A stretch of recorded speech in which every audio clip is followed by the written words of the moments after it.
गुरु, अगर तुमने stranger things नहीं देखी है तो तुम्हें क्यों देखना चाहिए? क्योंकि इसमें ऑलमोस्ट सब कुछ है। टीनेज रोमांस है, गवर्नमेंट कॉन्स्पिरेसीज है, स्टीफन किंग वाला हॉरर है, क्लासिक नॉस्टैल्जिया है, वो भी गानों के साथ, और उसकी कॉमेडी की बात ही क्या करे। जब बच्चों की फटती है तो बच्चों वाला रिएक्शन निकलता है। मतलब कि यार दुनिया खत्म होने वाली है, पीछे वो खब्बिस पड़ा हुआ है, लेकिन जवानी भी तो अभी भी चढ़ी है। I mean, यार समझ ही रहे होगे कि ऐसे कौन मरना चाहता है। तो गुरु, बच्चे हैं वो बच्चों वाली हरकतें करेंगे।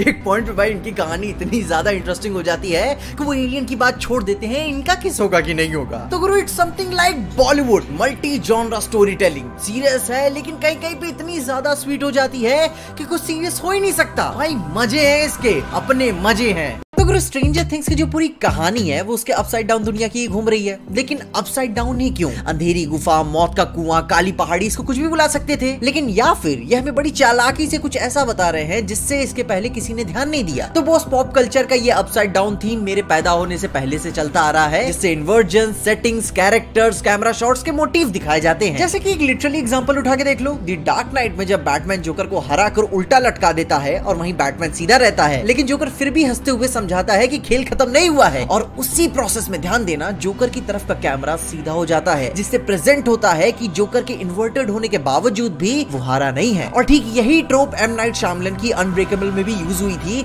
जहां पे इन्वर्जन होते ही अपने कैरेक्टर की पूरी दुनिया ही बदल जाती है। और यही चीज स्ट्रेंजर थिंग्स की दुनिया के साथ भी हुई है। सब कुछ इतना सेम होने के बावजूद भी ये बिल्कुल अलग है, और वो इसके बारे में कुछ नहीं जानते। डॉक्टर साहब की मल्टीवर्स ऑफ मैडनेस देखने के बाद थॉर लव एंड थंडर क्यों ही इंपॉर्टेंट है? एमसीयू भाई मल्टीवर्स में पहुंच गया तो भाई थॉर 4 क्या ही इंपॉर्टेंस इसमें ऐड करता है? तो गुरु, इस सवाल को ऐसे समझो, क्या एमसीयू की दुनिया में असली देवता हैं या बस पावरफुल बीइंग्स को गलती से धार्मिक चित्रण कर लिया गया है? जो कि गुरु, ये कांड अपना शुरू हुआ था इटर्नल से, a powerful being mistaken as religious figure, और फिर उसके बाद अपन को मून नाइट में इजिप्शियन गॉड देखने को मिले, फिर थॉर 4 में नॉर्स और ग्रीक गॉड्स तो भाई क्रॉसओवर कर रहे हैं, और इसी एस्टैब्लिशमेंट को gore the God butcher challenge करता है अराउंड द कॉस्मोस में, वो भी कसाईयों की तरह। क्योंकि एमसीयू में अपनी मल्टीवर्स के अलावा भी अलग अलग रेल्म्स है, उनकी अलग एग्जिस्टेंस है, उनकी अलग पावर हायरार्कीज है। तो गुरु, इस हिसाब से थॉर लव एंड थंडर हमें इस स्काई फादर लेवल की दुनिया के खतरों के बारे में भी जानने को बता रहा है, क्योंकि ये कोई मल्टीवर्स से कम नहीं है। ये कोई बीइंग्स औना पौना नाप के नहीं चलते, गॉड्स लड़ रहे हैं भाई। एक पंच इनका भाई डिमेंशंस खोल देता है, और मैं भाई उन गॉड्स की बारबेरिक दुनिया देखना चाहता है कि भाई जब ईश्वर प्रहार करते हैं